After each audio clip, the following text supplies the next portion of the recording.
Hey guys, how's it going? My name's Tom, and welcome to My Life in Movies.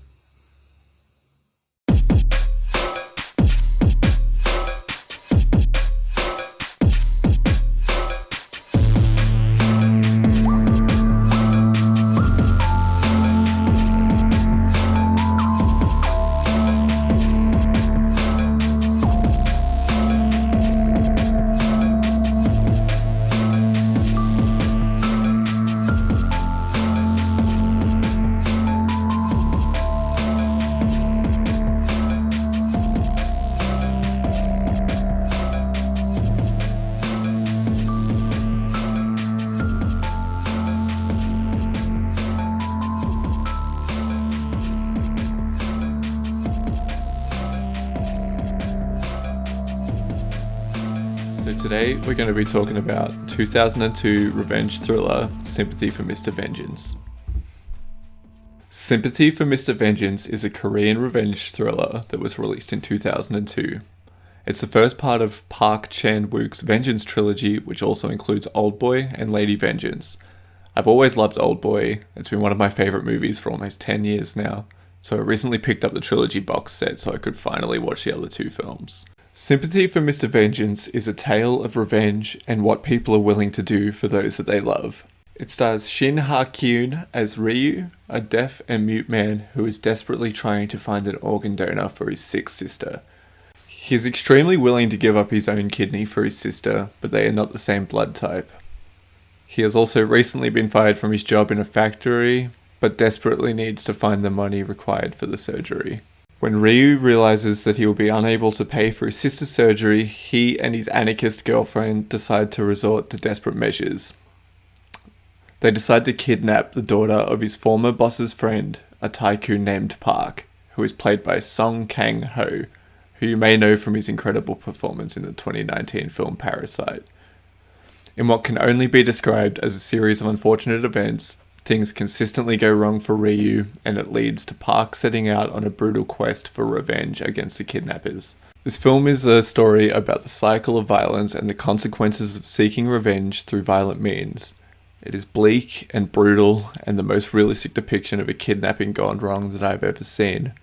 There are no heroes or villains, just people that think they are doing what they need to survive. The director, Park Chan-Wook, forces us to consider a world where good intentions go south and good people do awful things. The director makes it very clear that he views violent revenge as a poisonous thing that corrupts all involved.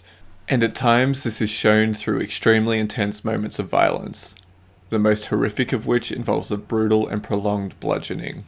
However, even in the film's bleakest moments, the film finds surprising and devastating ways to show the audience shreds of humanity, and even at its most violent, I don't think that Mr. Vengeance ever crosses the fine line that would make me consider it exploitational.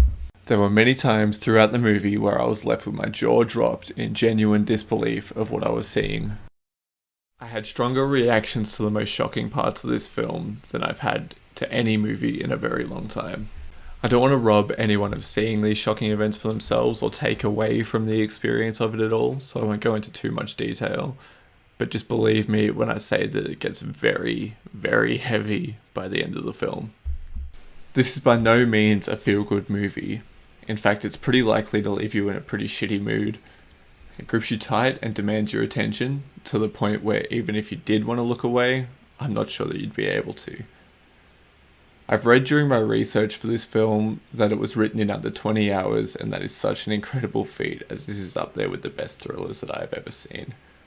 I think that the genius of the director is on full display in every single scene. It's a very grim movie, filled to the brim with violence, but it also includes some great performances and some genuinely beautiful scenes.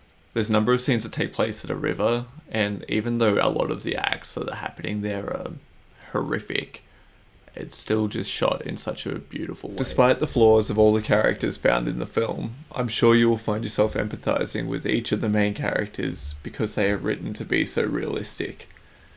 You'll understand the decisions and the actions that they feel they have to take. Nothing in the film feels particularly far-fetched or unbelievable.